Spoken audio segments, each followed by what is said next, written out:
Aujourd'hui, nous allons vous révéler les secrets d'une nouvelle pyramide. Rien à voir avec l'Égypte, nous parlerons santé et maintien dans l'emploi.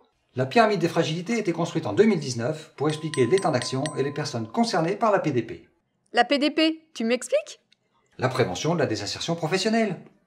Pour comprendre la pyramide des fragilités, il faut partir de la base T0, la prévention collective. Pas besoin de calcul pour comprendre que la base est la plus grande, celle qui concerne le plus de monde. En France, il y a environ 26 millions de salariés et 3 millions de travailleurs indépendants. Ça en fait du monde à protéger. Comment développer une culture de prévention? C'est la question que Sabine est partie poser à Marina Séché.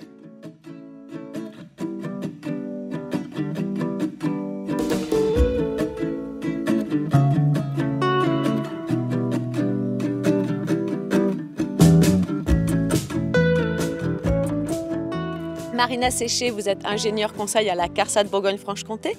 Comment développer une culture de prévention et favoriser le maintien en emploi? Eh bien Sabine, agir en prévention, c'est tout d'abord procéder à l'évaluation des risques liés au travail. Et ensuite, travailler sur un plan d'action pour les réduire. Dans quel but? Protéger les salariés et contribuer à préserver leur santé.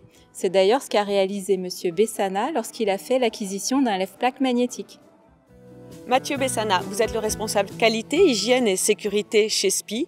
Que vous a apporté cette démarche de prévention?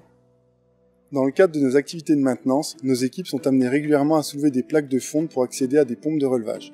Cela les expose à des manutentions difficiles, avec un risque d'écrasement des mains ou des pieds en cas de chute de la plaque. Pour diminuer ce risque, nous avons investi dans un lève-plaque magnétique. Cet équipement, en plus d'améliorer leur sécurité, leur permet de gagner du temps. Pour aider les entreprises et les indépendants à adopter cette culture de prévention, l'assurance maladie propose des formations, des aides techniques et financières.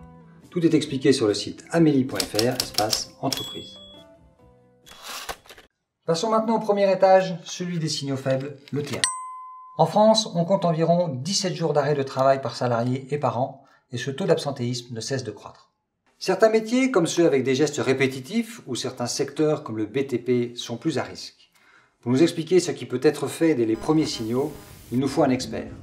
Sabine? Jamy! L'expert, je l'ai trouvé, elle est à Besançon, la ville natale des Frères Lumière. Le docteur Christine Manteau, médecin inspecteur régional du travail à la Direct Bourgogne-Franche-Comté, va donc nous éclairer. Docteur Manteau, pour repérer ces premiers signes, le mieux placé, c'est le médecin du travail, n'est-ce pas? Oui, tout à fait, Sabine. En effet, le salarié peut être convoqué en santé au travail, mais il peut aussi lui-même demander à être vu par le médecin du travail. Et au cours de cet examen médical, le médecin du travail peut en effet repérer des premiers signes d'atteinte à la santé. Souvent, à ce stade, le salarié bénéficie d'arrêt de travail, mais souvent de courte durée. Par contre, il peut prendre un traitement souvent contre la douleur de façon ponctuelle ou plus importante. Une fois ces personnes repérées, que pouvez-vous faire? Donc, le médecin du travail connaît l'état de santé du salarié, mais il connaît également le poste de travail, l'entreprise, et il faut savoir que le médecin du travail, il intervient avec une équipe pluridisciplinaire. Dans cette équipe, on a des infirmiers et des intervenants en prévention risque professionnel. Et grâce à cette équipe, ils peuvent avoir une connaissance bien précise du poste de travail et de toutes ses contraintes et pouvoir préconiser donc des aménagements bien adaptés au poste de travail. Et cet aménagement de poste de travail peut profiter aux autres postes similaires dans l'entreprise et là, on est bien en prévention primaire. Donc plus on intervient en amont, plus on est en prévention primaire, mieux on améliore les conditions de travail et moins on a d'atteinte à la santé des salariés. Merci docteur. Mieux vaut prévenir que guérir, vous l'aurez compris. Dès les premiers signaux d'alerte, la personne peut aussi réfléchir à une reconversion en faisant le point sur ses compétences et son évolution professionnelle avec son compte formation, le fameux CPF.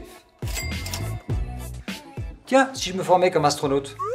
Redescends sur Terre, Jamy, et explique-nous plutôt l'étage suivant de cette pyramide. Ok, le T2 est consacré au maintien dans l'emploi. Les salariés et les travailleurs indépendants, fragilisés par un problème de santé et en arrêt de travail, vont pouvoir garder leur emploi dans la même entreprise. Sabine, tu es partie à la recherche d'un salarié qui a vécu ce problème? Oui, Jamy, je suis avec David. Bonjour David, vous avez 48 ans, vous êtes ouvrier spécialisé dans une usine à côté de Dijon, et il y a un an, que s'est-il passé? Je travaille de nuit depuis mon embauche. Et sur le chemin du retour, en prenant ma voiture, j'ai fait un malaise au volant. Alors dites-nous David, comment ça s'est passé? Je suis diabétique de type 2, j'ai perdu connaissance au volant de ma voiture. Je me suis retrouvé dans un champ, j'ai eu beaucoup de chance de ne pas avoir percuté un arbre. Et je me suis vraiment fait peur. Suite à cette grosse frayeur, je suis allé voir mon médecin qui m'a arrêté, ce qui m'a permis de me reposer et je suis allé faire des examens complémentaires. C'est donc pendant votre arrêt qu'un conseiller du service médical de l'assurance maladie vous a appelé? Oui, le conseiller m'a appelé pour me parler de ma santé et de mon retour au travail. Elle m'a dit de prendre rendez-vous avec la médecine du travail pour une visite de pré-reprise. Le médecin du travail a recommandé à mon employeur que je reprenne mon poste, mais en journée. Aujourd'hui, je vais travailler à l'heure à laquelle je finissais ma journée auparavant. Et aujourd'hui, je peux aller travailler sans risque pour ma santé. Une affaire rondement menée. Le maintien dans l'emploi a marché. Avec ses nouveaux horaires, David a retrouvé l'énergie pour faire du sport et surveiller son alimentation. Emploi et santé, tout est lié. Dis Jamy, tu nous expliques la différence entre le maintien dans l'emploi et le maintien en emploi?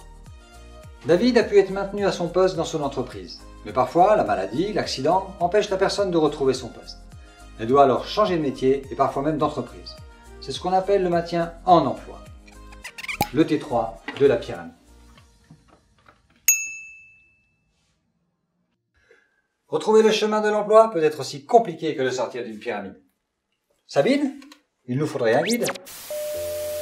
Jamy, pas de panique, je suis en compagnie de Nadège, assistante de service social à la CARSAT Bourgogne-Franche-Comté. Repérer les personnes fragilisées dans leur retour à l'emploi, les orienter, les remobiliser, c'est son cœur de métier. Nadège, quelles sont les dernières situations que vous avez accompagnées? Comment vous travaillez? Avec qui? On veut tout savoir. Alors effectivement, Sabine, je peux vous parler de Marius, qui est un boulanger de métier que j'ai accompagné durant son arrêt de travail. Il m'avait été orienté par le service médical de l'assurance maladie parce qu'il était allergique à la farine. Donc toute sa carrière et même toute sa vie, me disait-il, était remise en question. Donc mon travail a été de l'amener à accepter qu'il ne puisse plus faire son travail d'origine. Et durant tout l'arrêt, à l'accompagner dans ses démarches de reconversion professionnelle pour travailler un projet adapté à son état de santé. Progressivement, Marius s'est projeté dans un nouveau métier au sein de la même entreprise. Donc avec l'aide de son employeur, le médecin du travail et avec la validation du médecin conseil, on a pu mettre en place un essai encadré durant 14 jours dans son entreprise pour tester de nouveaux postes.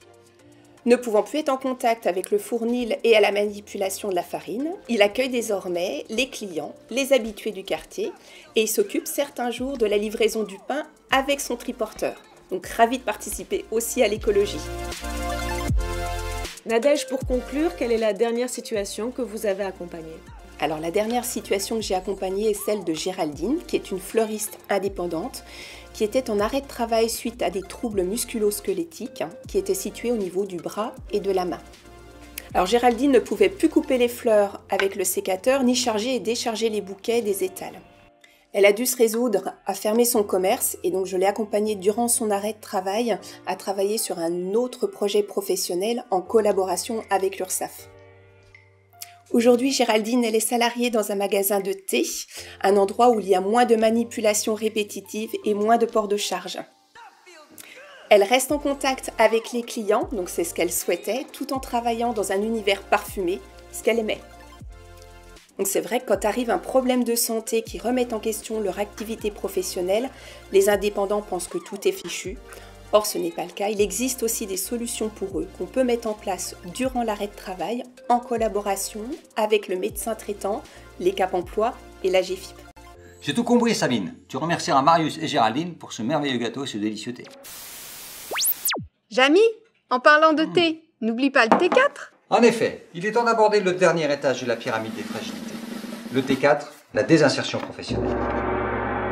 En France, on compte plus de 800 000 personnes touchant une pension d'invalidité. Pour comprendre ce qu'est l'invalidité, retrouvons Sabine qui est en route pour le Jura où elle va rencontrer un médecin conseil de l'assurance maladie. Sabine, Oui, Jamy, je suis avec le docteur Daniela Rohan, médecin conseil à l'assurance maladie. Docteur, quels sont les cas concernés par l'invalidité?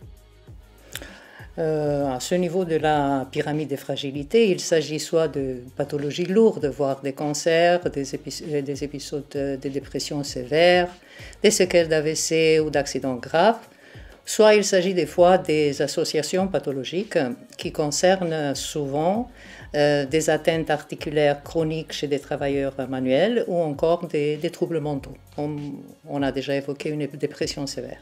L'assurance maladie et ses partenaires sont là pour aider la personne de retrouver le chemin de l'emploi et une fonction sociale qui lui est nécessaire pour son épanouissement. Merci docteur. Les portes de la vie professionnelle ne se ferment pas avec le handicap. Chaque année, l'AGFIP favorise le maintien en emploi des salariés et des travailleurs indépendants en situation de handicap. Allez, je récapitule. On peut tous agir sur le maintien en emploi. Plus on repère tôt les situations à risque, mieux on travaille ensemble, plus on a de chances de prévenir la désinsertion professionnelle. Je vous l'avais dit, la PDP, c'est pas sorcier.